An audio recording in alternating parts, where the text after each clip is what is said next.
प्रेरित 13 अध्याय। बर्नबा और साउलंकु प्रेरणा। सेतेबेले आंतियोखिया स्थित मंडली रे बर्नबा सिमियोन, जहाकु नगर बोली कहंती, कुरुनियर लुकियो और सामंत राजा हेरोदंको सहपालित मनहेम व साउल एपरि भाववादी व शिक्षक माने थिले। से माने प्रभुको सेवा व उपवास करुथिबा समय रे पवित्र आत्मा कहिले, जेउ कर्म निमंते आम्भे बर्नबा और साउलंकु आह्वान करियछु, सेथिपाई सेमानंकु पृथक कर। सेथिरे सेमाने उपवास व प्रार्थना कलाउतारे सेमानंको उपरे हस्तार्पण करी सेमानंकु विदाय देले। साइप्रस रे कार्य। एही प्रकार सेमाने पवित्र आत्मा द्वारा प्रेरित होई सेलुकिया को गले। सेठारे सेमाने जहाज रे चढ़ी साइप्रस को गले। सेमाने सालामिन रे पहुंचिला अवतारे जिहुदी मानंको समस्त समाजगृह रे ईश्वरंकर वाक्य प्रचार करबा को लागिले। आउ जहन मध्य परिचारक स्वरूपे सेमानंको सहित थिले। पुणी सेमाने समस्त द्वीप परिभ्रमण करी फापोस को आसी जने मायामी भंड भाववादी की देखिले। से जने जिहुदी आउ तार नाम बर्जिसु। से शासनकर्ता सेर्गियो पाउलंको सांगरे थिला। सेही शासनकर्ता जने बुद्धिमान व्यक्ति। से बर्नबा व साउलंकु आपणा निकटकु डाकी ईश्वरंकर वाक्य शुणिबाकु इच्छा कले। किंतु सेही मायावी अलिमा अनुवाद कले एही नामर अर्थ मायावी। सेही शासनकर्तांको विश्वासरु विमुख करिबा चेष्टारे सेमानंकु प्रतिरोध करिबाकु लागिला। मात्र साउल, जहांकु पाउल मध्य कहंती, पवित्र आत्मारे पूर्ण होई ताकु निरीक्षण करी कहिले, आरे समस्त प्रकार छल व दुर्धतारे परिपूर्ण आ समस्त प्रकार धार्मिकतार शत्रु शयतानर संतान, तुम्ही प्रभुंकर सरल पथकु वक्र करिबारु कि क्षांत हेब नाही। आउ एबे देख, प्रभुंकर हस्त तुम्भ परे रहिअछि। तुम्हे अंध होई केतेक समय पर्यंत सूर्य देखिब नाही। से क्षणी कुहुड़ी ओ अंधकार ताकू घोड़ाई पकाइला। तेणु ताकू हाथ धरी बाट कढ़ाइबा निमंते से एणे तेणे दरांडी लोक खोजिबाकू लागिले। सेही शासनकर्ता एही घटना देखि प्रभुंक शिक्षारे आश्चर्य होई विश्वास कले। पिसिदियार आंतियोखियारे कार्य। परे पाउल ओ तांको संगी माने पाफोरु जलयात्रा करी पंपुलियार पर्गी को आसिले। किंतु जहन सेमानकु परित्याग करी जेरुसालेम को बाहुड़ी गले। से माने पर्गी ठारे यात्रा करी पिसिदियार आंतियोखियारे पहुंचिले। आ विश्राम बार समाजगृह को जाई बसिले। पुणी व्यवस्था और भाववादी शास्त्र पाठ परे समाजगृहर अध्यक्ष माने सेमानंको निकटको एहा कही पठाइले, भाई माने लोकमानंको निमंते जदि आपणंकर कौनसी उपदेशर कथा अछि तेबे कुहंतु। सेथिरे पाउल ठिया होई हस्तरे संकेत करी कहिबाको लागिले, हे इस्राएलीय लोकमाने व ईश्वर भयकारी माने श्रवण करंतु। एही इस्राएलर जातिर ईश्वर आम्भमानंको पितृपुरुष मानंकु मनोनीत कले। आउ सेमाने मिस्र देशरे प्रवास करुथिबा समय रे सेमानंकु उन्नत कले। पुणी पराक्रमी बाहु द्वारा सेठारु सेमानंकु कढ़ाई आनिले। परे प्राय 40 वर्ष पर्यंत प्रांतरे से सेमानंकर व्यवहार सह्य कले। पुणी किनान देशरे 7 गोटी जातिक विनाश करी प्राय 450 वर्ष पर्यंत सेमानंको देश अधिकार स्वरूप देले। एथि उतारे भाववादी सामुएलंक पर्यंत विचारकर्ता मानंकु नियुक्त कले। तत्परे सेमाने जणे राजा पाइबा निमंते प्रार्थना कले। आ ईश्वर 40 वर्ष पर्यंत बिन्यामीन गोष्ठीर किसंक पुत्र साउलंकु सेमानंकु देले। परे से तांकु पदच्युत करी सेमानंकर राजा हेबा निमंते दाऊदंकु उत्थापन कले। से मध्य तांको विषय साक्ष्य देई कहिले, आम्भे जिसयर पुत्र दाऊदंकु पाइछु। से आम्भर मनर मत व्यक्ति, से समस्त विषय आम्भर इच्छा पालन करिब। तांको वंशरु ईश्वर प्रतिज्ञा अनुसार इस्राएल निमंते जने त्राणकर्ता अर्थात जीशुଙ୍କୁ उत्पन्न करियछंती। ତାହାଙ୍କ ଆଗମନ ପୂର୍ବେ ଜହନ ସମସ୍ତ ଇସ୍ରାଏଲ ଲୋକଙ୍କ ନିକଟରେ ପ୍ରଥମରେ ମନ ପରିବର୍ତ୍ତନର ବାପ୍ତିସ୍ମ ଘୋଷଣା କରିଥିଲେ। ଆଉ ଜହନ ଆପଣାର ନିରୂପିତ କର୍ମ ସମାପ୍ତ କରୁ କରୁ କହିଲେ, ମୁଁ ଯେଭଳି ତୁମ୍ଭେମାନେ କହୁଅଛ ମୁଁ ସେ ନୁହେଁ, କିନ୍ତୁ ଦେଖ ମୋ ପଛରେ ଜଣେ ଆସୁଅଛନ୍ତି, ତାହାଙ୍କ ପାଦର ପାଦୁକା ଫିଟାଇବାକୁ ମୁଁ ଯୋଗ୍ୟ ନୁହେଁ।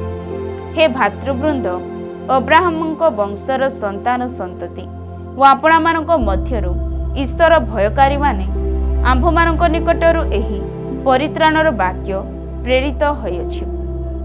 କାରଣ ଜେରୁସାଲେମ ନିବାସୀମାନେ ଆଉ ସେମାନଙ୍କର ଅଧ୍ୟକ୍ଷଗଣ ତାହାଙ୍କୁ ପୁଣି ପ୍ରତି ବିଶ୍ରାମ ବାରରେ ପାଠ କରାଯାଉଥିବା ଭାବବାଦୀମାନଙ୍କର ବାକ୍ୟ ସବୁକୁ ନ ଜାଣିବାରୁ ତାହାଙ୍କୁ ଦୋଷୀ କରି ସେ ସମସ୍ତ ସଫଳ କଲେ।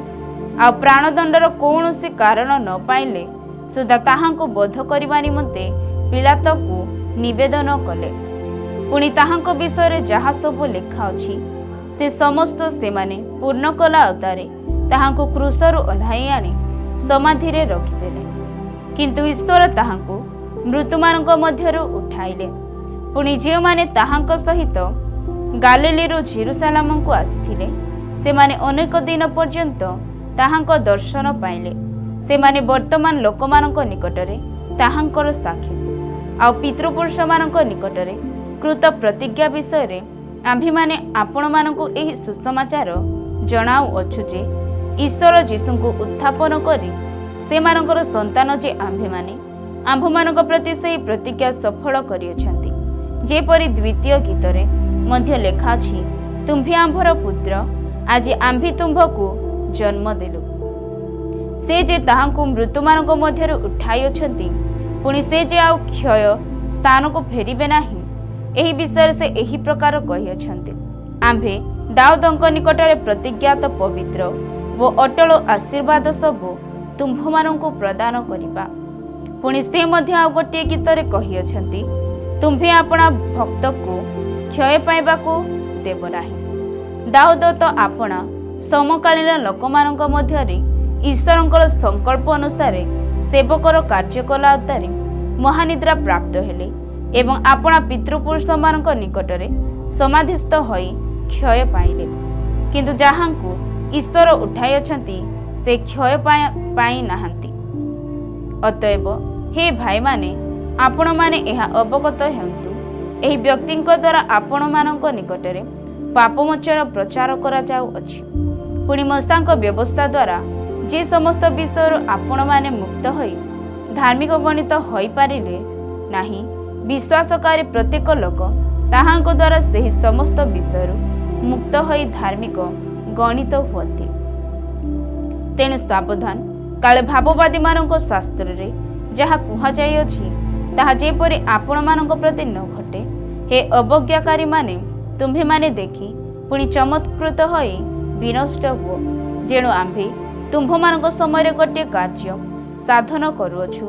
ଯଦି କେହି ସେହି କାର୍ଯ୍ୟ ତୁମ୍ଭମାନଙ୍କ ନିକଟରେ ବର୍ଣ୍ଣନା କରେ, ତେବେ ତୁମ୍ଭେମାନେ କୌଣସି ପ୍ରକାରେ ତାହା ବିଶ୍ୱାସ କରିବ ନାହିଁ। ସେମାନେ ବାହାରି ଯାଉଥିବା ସମୟରେ ଯେପରି ପରବର୍ତ୍ତୀ ବିଶ୍ରାମ ବାରରେ ସେହି ସବୁ କଥା ସେମାନଙ୍କୁ କୁହାଯାଏ, ଏଥିପାଇଁ ସେମାନେ ବିନତି କରିବାକୁ ଲାଗିଲେ। ସଭା ସାଙ୍ଗ ହେଲା ଅତାରେ ଯିହୁଦୀ ଓ ଯିହୁଦୀ ମତାଲମ୍ବୀ ବିଜାତୀୟମାନଙ୍କ ମଧ୍ୟରୁ ଅନେକେ ପାଉଲ ଓ ବର୍ଣ୍ଣବାଙ୍କ ପଛେ ପଛେ ଗଲେ। ସେମାନେ ସେମାନଙ୍କ ସହିତ କଥାବାର୍ତ୍ତା କରି ଈଶ୍ୱରଙ୍କ ଅନୁଗ୍ରହରେ ସ୍ଥିର ହୋଇ ରହିବାକୁ ସେମାନଙ୍କୁ ପ୍ରବର୍ତ୍ତାଇଲେ। ପୁଣି ପରବର୍ତ୍ତୀ ବିଶ୍ରାମ ବାରରେ ପ୍ରାୟ ସମସ୍ତ ନଗରୀବାସୀ ଈଶ୍ୱରଙ୍କର ବାକ୍ୟ ଶୁଣିବା ନିମନ୍ତେ ଏକତ୍ରିତ ହେଲେ। କିନ୍ତୁ ଯିହୁଦୀମାନେ ଲୋକସମୂହକୁ ଦେଖି ଈର୍ଷାରେ ପୂର୍ଣ୍ଣ ହେଲେ। ପୁଣି ନିନ୍ଦା କରୁ କରୁ ପାଉଲଙ୍କ କଥାରେ ପ୍ରତିବାଦ କରିବାକୁ ଲାଗିଲେ। ସେଥିରେ ପାଉଲ ଓ ବର୍ଣ୍ଣବା ସାହସପୂର୍ବକ କହିଲେ, ପ୍ରଥମରେ ଆପଣମାନଙ୍କ ନିକଟରେ ଈଶ୍ୱରଙ୍କର ବାକ୍ୟ କୁହାଯିବା ଆବଶ୍ୟକ ଥିଲା। ଆପଣମାନେ ତାହା ଅଗ୍ରାହ୍ୟ କରି ଆପଣାକୁ ଅନନ୍ତ ଜୀବନର ଅଯୋଗ୍ୟ ବୋଲି ବିଚାର କରୁଥିବାରୁ ଦେଖନ୍ତୁ, ଆମ୍ଭେମାନେ ବିଜାତୀୟମାନଙ୍କ ନିକଟକୁ ଯାଉଅଛୁ। କାରଣ ପ୍ରଭୁ ଆମ୍ଭମାନଙ୍କୁ ଏହି ପ୍ରକାର ଆଜ୍ଞା ଦେଇଅଛନ୍ତି, ଆମ୍ଭେ ବିଜାତୀୟମାନଙ୍କର ଆଲୋକ ସ୍ୱରୂପେ ତୁମ୍ଭକୁ ସ୍ଥାପନ କରିଅଛୁ, ଯେପରି ତୁମ୍ଭେ ପୃଥିବୀର ପ୍ରାନ୍ତ ପର୍ଯ୍ୟନ୍ତ ପରିତ୍ରାଣ ସ୍ୱରୂପ ହେବ।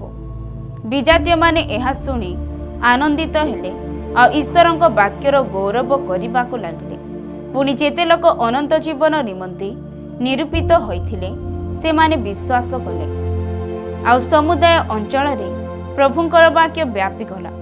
କିନ୍ତୁ ଯିହୁଦୀ ମତାବଲମ୍ବୀ ବିଜାତୀୟ ସମ୍ଭ୍ରାନ୍ତ ମହିଳାମାନଙ୍କୁ ଓ ନଗରର ପ୍ରଧାନ ବ୍ୟକ୍ତିଙ୍କୁ ଯିହୁଦୀମାନେ ଉତ୍ତେଜିତ କଲେ। ପୁଣି ପାଉଲ ଓ ବର୍ଣ୍ଣବାଙ୍କ ପ୍ରତି ତାଡ଼ନା ଘଟାଇ ଆପଣମାନଙ୍କ ସୀମାରୁ ସେମାନଙ୍କୁ ବାହାର କରିଦେଲେ। ସେଥିରେ ସେମାନେ ଆପଣା ଆପଣା ପାଦର ଧୂଳି ସେମାନଙ୍କ ବିରୁଦ୍ଧରେ ଛାଡ଼ିଦେଇ ଇକୋନିଆକୁ ଗଲେ। ଆଉ ଶିଷ୍ୟମାନେ ଆନନ୍ଦରେ ଓ ପବିତ୍ର ଆତ୍ମାରେ ପୂର୍ଣ୍ଣ ହେବାକୁ ଲାଗିଲେ। ପ୍ରେରିତ 14 ଅଧ୍ୟାୟ। ଇକୋନିଆରେ କାର୍ଯ୍ୟ। ଇକୋନିଆରେ ମଧ୍ୟ ସେହି ପ୍ରକାର ଘଟିଲା। ସେମାନେ ଯିହୁଦୀମାନଙ୍କ ସମାଜ ଗୃହରେ ପ୍ରବେଶ କରି ଏପରି କଥା କହିଲେ ଯେ ଯିହୁଦୀ ଓ ଗ୍ରୀକମାନଙ୍କ ମଧ୍ୟରୁ ବହୁ ସଂଖ୍ୟକ ଲୋକ ବିଶ୍ୱାସ କଲେ। କିନ୍ତୁ ଯେଉଁ ଯିହୁଦୀମାନେ ବିଶ୍ୱାସ କଲେ ନାହିଁ ସେମାନେ ବିଜାତୀୟମାନଙ୍କ ମନକୁ ଉତ୍ତେଜିତ କରି ଭାଇମାନଙ୍କ ବିରୁଦ୍ଧରେ ମନ୍ଦଭାବ ଜନ୍ମାଇ ଦେଲେ। ସେମାନେ ଅନେକ ଦିନ ପର୍ଯ୍ୟନ୍ତ ସେହି ସ୍ଥାନରେ ରହି ପ୍ରଭୁଙ୍କ ଉପରେ ନିର୍ଭର କରି ସାହସରେ ପ୍ରଚାର କଲେ। ଆଉ ସେମାନଙ୍କ ହସ୍ତ ଦ୍ୱାରା ନାନା ଲକ୍ଷଣ ଓ ଅଦ୍ଭୁତ କର୍ମ ସାଧନ କରି ଆପଣା ଅନୁଗ୍ରହ ବାକ୍ୟ ସପକ୍ଷରେ ସାକ୍ଷ୍ୟ ଦେଲେ।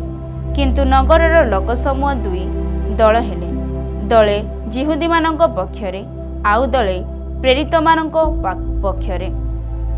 ଯେତେବେଳେ ବିଜାତି ଓ ଯିହୁଦୀମାନେ ସେମାନଙ୍କର ଅଧ୍ୟକ୍ଷମାନଙ୍କ ସହିତ ସେମାନଙ୍କ ପ୍ରତି ଦୌରାତ୍ମ୍ୟ କରିବାକୁ ଓ ପଥର ଫୋପାଡ଼ିବାକୁ ଉଠିଲେ ସେତେବେଳେ ସେମାନେ ତାହା ଜାଣିପାରି ଲୁକାୟନିର ଲୁସ୍ତ୍ରା ଓ ଦର୍ବି ନଗର ପୁଣି ଚାରିଆଡ଼ର ଅଞ୍ଚଳକୁ ପଲାଇ ଗଲେ। ଆଉ ସେମାନେ ସେଠାରେ ସୁସମାଚାର ପ୍ରଚାର କରିବାକୁ ଲାଗିଲେ। ଲୁସ୍ତ୍ରା ଓ ଦର୍ବିରେ କାର୍ଯ୍ୟ। ଲୁସ୍ତ୍ରାରେ ଜଣେ ଲୋକ ରହୁଥିଲା, ତାର ପାଦ ଦୁର୍ବଳ, ସେ ମାତୃଗର୍ଭରୁ ଖଞ୍ଜ, ଆଉ ସେ କେବେ ଚାଲି ନଥିଲା। ସେହି ଲୋକଟି ପାଉଲଙ୍କର ପ୍ରଚାର ଶୁଣୁଥିଲା। ପାଉଲ ତାକୁ ଏକ ଦୃଷ୍ଟିରେ ଚାହିଁ ସୁସ୍ଥ ହେବା ପାଇଁ ତାର ବିଶ୍ୱାସ ଥିବାର ଦେଖି ଉଚ୍ଚସ୍ୱରରେ କହିଲେ, ତୁମ୍ଭର ପାଦରେ ଭାର ଦେଇ ସିଧା ଠିଆ ହୁଅ। ସେଥିରେ ସେ କୁଦା ମାରି ଚାଲିବାକୁ ଲାଗିଲା। ପାଉଲ ଯାହା କରିଅଛନ୍ତି ଲୋକସମୂହ ତାହା ଦେଖି ଲୁକାୟନିଆ ଭାଷାରେ ଉଚ୍ଚସ୍ୱରରେ କହିବାକୁ ଲାଗିଲେ, ଦେବତାମାନେ ମନୁଷ୍ୟ ରୂପରେ ଆମ୍ଭମାନଙ୍କ ମଧ୍ୟକୁ ଓହ୍ଲାଇ ଆସିଅଛନ୍ତି। ସେମାନେ ବର୍ଣ୍ଣବାଙ୍କୁ ବୃହସ୍ପତି ବୋଲି କହିଲେ। ପୁଣି ପାଉଲ ପ୍ରଧାନ ବକ୍ତା ଥିବାରୁ ତାହାକୁ ବୁଧ ବୋଲି କହିଲେ। ନଗର ସମ୍ମୁଖରେ ଥିବା ବୃହସ୍ପତିଙ୍କ ମନ୍ଦିରର ଯାଜକ କେତେକ ବୃଷ ଓ ପୁଷ୍ପହାର ଦ୍ୱାରା ନିକଟକୁ ଆଣି ଲୋକସମୂହ ସହିତ ବଳି ଦେବାକୁ ଇଚ୍ଛା କରିଥିଲେ। କିନ୍ତୁ ପ୍ରେରିତମାନେ ଅର୍ଥାତ୍ ବର୍ଣ୍ଣବା ଓ ପାଉଲ ଏହା ଶୁଣି ଆପଣା ଆପଣା ବସ୍ତ୍ର ଚିରି ଲୋକସମୂହ ମଧ୍ୟକୁ ବେଗେ ଦୌଡ଼ି ଯାଇ ଉଚ୍ଚସ୍ୱରେ କହିବାକୁ ଲାଗିଲେ, ହେ ମହାଶୟମାନେ, କାହିଁକି ଏହି ସମସ୍ତ କରୁଅଛନ୍ତି? ଆମ୍ଭେମାନେ ମଧ୍ୟ ଆପଣମାନଙ୍କ ପରି ସୁଖ ଦୁଃଖ ଭୋଗୀ ମନୁଷ୍ୟ। ଆପଣମାନଙ୍କ ନିକଟରେ ଏହି ସୁସମାଚାର ପ୍ରଚାର କରୁଅଛୁ, ଯେପରି ଆପଣମାନେ ଏହିସବୁ ଅସାର ଓ ବସ୍ତୁଠାରୁ ବିମୁଖ ହୋଇ ଜୀବନ୍ତ ଈଶ୍ୱରଙ୍କ ପ୍ରତି ଫେରନ୍ତି। ସେ ଆକାଶ ମଣ୍ଡଳ, ପୃଥିବୀ, ସମୁଦ୍ର ଓ ସେସବୁରେ ଥିବା ସମସ୍ତ ସୃଷ୍ଟି କରିଅଛନ୍ତି। ସେ ଅତୀତ ପୁରୁଷ ପରମ୍ପରାରେ ସମସ୍ତ ଜାତିର ଲୋକଙ୍କୁ ଆପଣା ଆପଣା ପଥରେ ଚାଲିବାକୁ ଛାଡ଼ି ଦେଇଥିଲେ। ତଥାପି ସେ ଆପଣାକୁ ସାକ୍ଷ୍ୟବିହୀନ କରି ରଖିନାହାନ୍ତି, କାରଣ ସେ ମଙ୍ଗଳମୟ। ତଥାପି ସେ ଆପଣାକୁ ସାକ୍ଷ୍ୟବିହୀନ କରି ରଖିନାହାନ୍ତି, କାରଣ ସେ ମଙ୍ଗଳ କରିଅଛନ୍ତି। ଆଉ ଆକାଶରୁ ବୃଷ୍ଟି ଓ ଫଳଦାୟକ ଋତୁଗୁଡ଼ିକ ଦେଇ ଭୋଗ୍ୟ ଓ ଆନନ୍ଦରେ ଆପଣମାନଙ୍କ ହୃଦୟ ପରିତୃପ୍ତ କରିଅଛନ୍ତି। ଏହିସବୁ କଥା କହି ସେମାନେ ଅତି କଷ୍ଟରେ ସେମାନଙ୍କ ଉଦ୍ଦେଶ୍ୟରେ ବଳିଦାନ କରିବାକୁ ଲୋକସମୂହକୁ ନିବୃତ୍ତ କଲେ। ଲୁସ୍ତ୍ରାରେ ପାଉଲଙ୍କୁ ପ୍ରସ୍ତରାଘାତ। କିନ୍ତୁ ଆନ୍ତିଓଖିଆ ଓ ଇକୋନିଆରୁ ସେଠାକୁ ଯିହୁଦୀମାନେ ଆସି ଲୋକସମୂହକୁ ପ୍ରବର୍ତ୍ତାଇଲେ। ପୁଣି ପାଉଲଙ୍କୁ ପଥର ମାରି ସେ ମରିଅଛନ୍ତି ବୋଲି ମନେକରି ବାହାରକୁ ଟାଣି ଘେନିଗଲେ। ମାତ୍ର ଶିଷ୍ୟମାନେ ତାଙ୍କୁ ଘେରି ଠିଆ ହୁଅନ୍ତେ ସେ ଉଠି ନଗର ମଧ୍ୟରେ ପ୍ରବେଶ କଲେ। ପରଦିନ ସେ ବର୍ଣ୍ଣବାଙ୍କ ସହିତ ଦର୍ପିକୁ ବାହାରି ଗଲେ।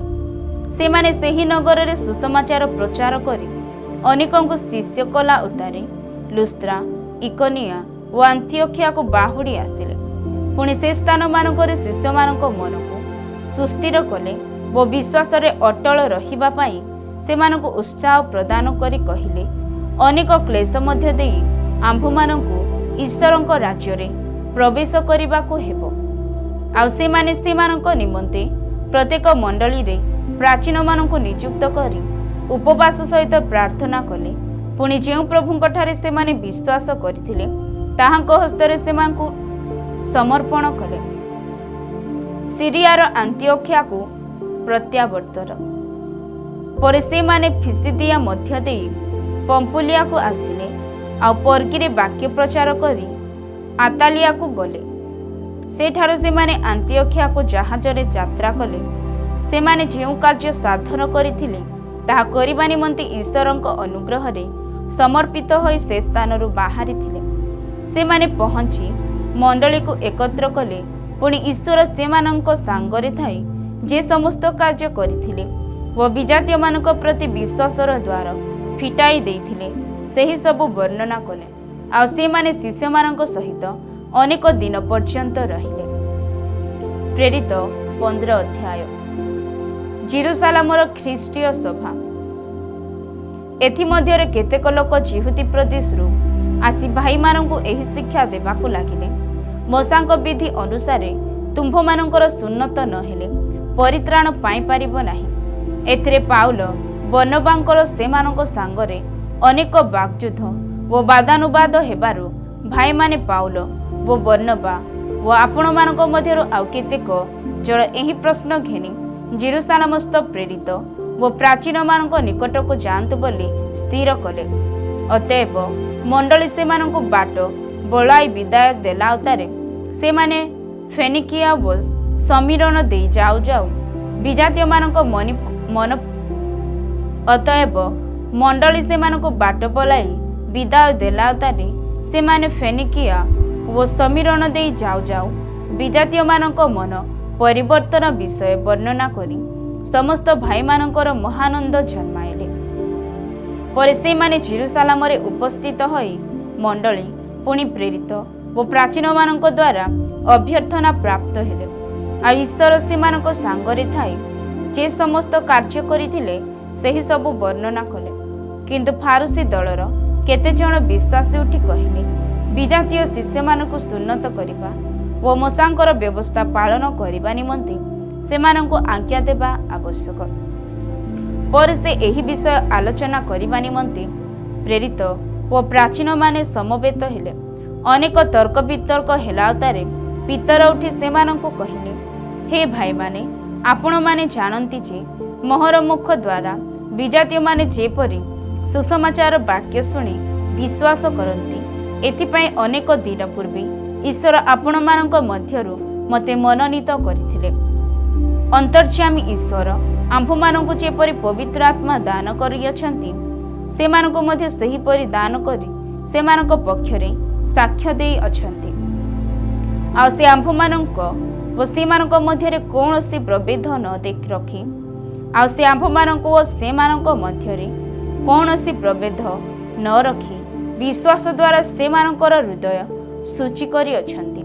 ଏଣୁ ଯେଉଁ ଜୁଆଳି ଆମ୍ଭମାନଙ୍କ ପିତୃପୁରୁଷ ଓ ଆମ୍ଭେମାନେ ବହିବାର ଅକ୍ଷମ ହେଲୁ, ସେହି ଜୁଆଳି ଶିଷ୍ୟମାନଙ୍କ କାନ୍ଧରେ ଦେଇ କାହିଁକି ଆପଣମାନେ ଈଶ୍ୱରଙ୍କୁ ପରୀକ୍ଷା କରୁଅଛନ୍ତି? କିନ୍ତୁ ସେମାନେ ଯେ ପ୍ରକାର ଆମ୍ଭେମାନେ ମଧ୍ୟ ସେ ପ୍ରକାର ପ୍ରଭୁ ଯୀଶୁଙ୍କ ଅନୁଗ୍ରହରେ ପରିତ୍ରାଣ ପାଇବୁ ବୋଲି ବିଶ୍ୱାସ କରୁଅଛୁ। ଏଥିରେ ସମସ୍ତ ସମସ୍ତେ ନୀରବ ରହିଲେ। ଆଉ ବର୍ଣ୍ଣବା ଓ ପାଉଲଙ୍କ ଦ୍ୱାରା ବିଜାତୀୟମାନଙ୍କ ମଧ୍ୟରେ ଈଶ୍ୱରଙ୍କର ଯେ ସମସ୍ତ ଲକ୍ଷଣ ଓ ଅଦ୍ଭୁତ କର୍ମମାନ ସାଧନ କରିଥିଲେ, ସେମାନଙ୍କଠାରୁ ସେଥିର ବୃତ୍ତାନ୍ତ ଶ୍ରବଣ କରିବାକୁ ଲାଗିଲେ। ସେମାନଙ୍କ କଥା ଶେଷ ହେଲା ତାରେ ଯାକୋବ ଉତ୍ତର ଦେଇ କହିଲେ, ହେ ଭାଇମାନେ, ମୋହର କଥା ଶୁଣନ୍ତୁ। ଈଶ୍ୱର ଆପଣା ନିମନ୍ତେ ବିଜାତୀୟମାନଙ୍କ ମଧ୍ୟରୁ ଦଳ ଲୋକ ଗ୍ରହଣ କରିବା ପାଇଁ କି ପ୍ରକାରେ ପ୍ରଥମେ ସେମାନଙ୍କ ପ୍ରତି କୃପାଦୃଷ୍ଟି କରିଥିଲେ, ତାହା ସିମୋନ ବର୍ଣ୍ଣନା କରିଅଛନ୍ତି। ପୁଣି ଭାବବାଦୀମାନଙ୍କର ବାକ୍ୟ ଏହା ସହିତ ମିଶୁଅଛି, ଯେପରି ଲେଖାଅଛି, ଏଥିଉତ୍ତାରେ ଆମ୍ଭେ ବାହୁଡ଼ି ଆସି ଦାଉଦର ପତିତ ଆବାସ ପୁନଃନିର୍ମାଣ କରିବା, ପୁଣି ତାହାର ଧ୍ୱଂସ ସ୍ଥାନ ସବୁ ପୁନଃନିର୍ମାଣ କରି ତାହା ପୁନଃସ୍ଥାପନ କରିବା, ଯେପରି ଅବଶିଷ୍ଟ ଲୋକେ ଓ ଯେ ସମସ୍ତ ବିଜାତି ଆମ୍ଭ ନାମରେ ଖ୍ୟାତ, ସେମାନେ ପ୍ରଭୁଙ୍କୁ ଅନ୍ୱେଷଣ କରନ୍ତି। ସର୍ବସାଧନ କର୍ତ୍ତା ପ୍ରଭୁ ଏହା କହନ୍ତି। ଯୁଗ ଆରମ୍ଭରୁ ଈଶ୍ୱର ଆପଣାର ସମସ୍ତ କର୍ମ ଜ୍ଞାତ ଅଟନ୍ତି। ଅତଏବ ମୋହର ବିଚାର ଏହି, ବିଜାତୀୟମାନଙ୍କ ମଧ୍ୟରୁ ଯେଉଁମାନେ ଈଶ୍ୱରଙ୍କ ପ୍ରତି ଫେରନ୍ତି, ସେମାନଙ୍କୁ ଆମ୍ଭେମାନେ ଭାରଗ୍ରସ୍ତ କରିବା ନାହିଁ, କିନ୍ତୁ ପ୍ରତିମା ସମ୍ବନ୍ଧୀୟ ଅସୁଚିତା, ପରଦାର, ଶ୍ୱାସରୋଧ ଦ୍ୱାରା ମୃତ ପ୍ରାଣୀ ଓ ରକ୍ତରୁ ପୃଥକ୍ ରହିବା ନିମନ୍ତେ ଆମ୍ଭେମାନେ ସେମାନଙ୍କୁ ଲେଖୁ। କାରଣ ପ୍ରାଚୀନ କାଳରୁ ପ୍ରତି ନଗରରେ ମୂଷାଙ୍କର ପ୍ରଚାରକମାନେ ଅଛନ୍ତି, ଯେଣୁ ପ୍ରତି ବିଶ୍ରାମ ବାରରେ ସମାଜଗୃହ ସମୂହରେ ତାହାଙ୍କ ବ୍ୟବସ୍ଥା ପାଠ କରାଯାଉଅଛି। ଅନଜିହୁଦୀ ବିଶ୍ୱାସୀମାନଙ୍କ ନିକଟକୁ ପତ୍ର। ସେତେବେଳେ ପ୍ରେରିତ ଓ ପ୍ରାଚୀନମାନେ ସମସ୍ତ ମଣ୍ଡଳୀ ସହିତ ଆପଣମାନଙ୍କ ମଧ୍ୟରୁ ଲୋକ ଅର୍ଥାତ୍ ଭାତୃବୃନ୍ଦଙ୍କ ମଧ୍ୟରୁ ଅଗ୍ରଗଣ୍ୟ ବର୍ଣ୍ଣବା ନାମରେ ଖ୍ୟାତ ଯିହୁଦା ଓ ସିଲାମକୁ ମନୋନୀତ କରି ପାଉଲ ଓ ବର୍ଣ୍ଣବାଙ୍କ ସହିତ ଆନ୍ତିଓଖିଆକୁ ପଠାଇବାକୁ ବିହିତ ବୁଝିଲେ। ଆଉ ସେମାନେ ସେମାନଙ୍କ ହାତରେ ଏହା ଲେଖି ପଠାଇଲେ, ଆନ୍ତିଓଖିଆ, ସୁରିଆ ଓ କିଲିକିଆସ୍ଥ ବିଜାତୀୟ ଭାତୃବୃନ୍ଦଙ୍କ ପ୍ରେରିତ ଓ ପ୍ରାଚୀନ ଭାତୃବୃନ୍ଦଙ୍କର ନମସ୍କାର। ଆମ୍ଭେମାନେ ଶୁଣିଅଛୁ ଯେ ଆମ୍ଭେମାନେ ଯେଉଁ ଲୋକମାନଙ୍କୁ କୌଣସି ଆଜ୍ଞା ଦେଇନାହୁଁ, ଆମ୍ଭମାନଙ୍କ ମଧ୍ୟରୁ ଏ ପ୍ରକାର କେତେକ ଲୋକ କଥା ଦ୍ୱାରା ଆପଣମାନଙ୍କର ମନକୁ ଅସ୍ଥିର କରି ଆପଣମାନଙ୍କୁ ଉଦ୍ବିଗ୍ନ କରିଅଛନ୍ତି। ଏଥିନିମନ୍ତେ ଆମ୍ଭମାନଙ୍କର ପ୍ରିୟପାତ୍ର ଯେଉଁ ବର୍ଣ୍ଣବା ଓ ପାଉଲ ଆମ୍ଭମାନଙ୍କ ପ୍ରଭୁ ଯୀଶୁ ଖ୍ରୀଷ୍ଟଙ୍କ ନାମ ନିମନ୍ତେ ପ୍ରାଣପଣ କରିଅଛନ୍ତି। ଆମ୍ଭେମାନେ ଏକମତ ହୋଇ କେତେକ ଲୋକଙ୍କୁ ମନୋନୀତ କରି ସେମାନଙ୍କ ସହିତ ଆପଣମାନଙ୍କ ନିକଟକୁ ପଠାଇବା ବିହିତ ବୁଝିଲୁ। ଏଣୁ ଆମ୍ଭେମାନେ ଯିହୁଦା ଓ ସିଲାମକୁ ପଠାଇଲୁ। ଏମାନେ ମଧ୍ୟ ମୁଖରେ ଆପଣମାନଙ୍କୁ ସେହି ସମସ୍ତ କଥା ଜଣାଇଦେବେ। କାରଣ ପ୍ରତିମା ନିକଟରେ ଉତ୍ସର୍ଗୀକୃତ ପ୍ରସାଦ, ରକ୍ତ, ଶ୍ୱାସରୋଧ ଦ୍ୱାରା ମୃତ ପ୍ରାଣୀର ମାଂସ ଓ ପରଦାରୁ ପୃଥକ୍ ରହିବା, ଏହି କେତୋଟି ଆବଶ୍ୟକୀୟ ବିଷୟ ବ୍ୟତୀତ ଆପଣମାନଙ୍କ ଉପରେ ଆଉ ଅଧିକ ଭାର ନ ଦେବାକୁ ପବିତ୍ର ଆତ୍ମା ଓ ଆମ୍ଭମାନଙ୍କ ଦୃଷ୍ଟିରେ ବିହିତ ବୋଧ ହେଲା। ଏହିସବୁରୁ ଆପଣା ଆପଣାକୁ ଯତ୍ନ ସହ ରକ୍ଷା କଲେ ଆପଣମାନଙ୍କର ଭଲ ହେବ, ଆପଣମାନଙ୍କର ମଙ୍ଗଳ ହେଉ। ସେମାନେ ବିଦାୟ ହୋଇ ଆନ୍ତିଓଖିଆକୁ ଆସିଲେ। ଆଉ ଶିଷ୍ୟ ସମୂହ ଏକତ୍ର କରି ପତ୍ର ଖଣ୍ଡିକ ଦେଲେ। ସେମାନେ ତାହା ପାଠ କରି ଆଶ୍ୱାସନା ପାଇଁ ଆନନ୍ଦିତ ହେଲେ। ପୁଣି ଯିହୁଦା ଓ ସିଲା ନିଜେ ନିଜେ ମଧ୍ୟ ଭାବବାଦୀ ଥିବାରୁ ଅନେକ କଥା ଦ୍ୱାରା ଭାଇମାନଙ୍କୁ ଉତ୍ସାହ ଦେଇ ସେମାନଙ୍କୁ ସୁସ୍ଥିର କଲେ। ଆଉ ସେମାନେ ସେଠାରେ କେତେକ କାଳ ଯାପନ କଲାଉତାରେ ସେମାନଙ୍କୁ ପ୍ରେରଣ କରିଥିବା ଲୋକମାନଙ୍କ ନିକଟକୁ ବାହୁଡ଼ି ଯିବାକୁ ଭାଇମାନଙ୍କ ଠାରୁ ଶାନ୍ତିରେ ବିଦାୟ ନେଲେ। କିନ୍ତୁ ସିଲା ସେଠାରେ ରହିବା ଉତ୍ତମ ବୋଧ କଲେ। ପୁଣି ପାଉଲ ଓ ବର୍ଣ୍ଣବା ଆନ୍ତିଓଖିଆରେ ରହି ଅନ୍ୟାନ୍ୟ ଅନେକ ଲୋକଙ୍କ ସହିତ ମଧ୍ୟ ପ୍ରଭୁଙ୍କ ବାକ୍ୟ ଶିକ୍ଷା ଦେଇ ସୁସମାଚାର ପ୍ରଚାର କରିବାକୁ ଲାଗିଲେ। ପାଉଲ ଓ ବର୍ଣ୍ଣବାଙ୍କ ମଧ୍ୟରେ ବିଚ୍ଛେଦ। କେତେକ ଦିନ ପରେ ପାଉଲ ବର୍ଣ୍ଣବାଙ୍କୁ କହିଲେ, ଆସ, ଆମ୍ଭେମାନେ ଯେଉଁ ସବୁ ନଗରରେ ପ୍ରଭୁଙ୍କ ବାକ୍ୟ ପ୍ରଚାର କରିଥିଲୁ, ସେହି ସମସ୍ତ ନଗରକୁ ଏବେ ବାହୁଡ଼ି ଯାଇ ଭାଇମାନଙ୍କୁ ସାକ୍ଷାତ କରି ସେମାନେ କି ପ୍ରକାର ଅଛନ୍ତି ଦେଖିବା।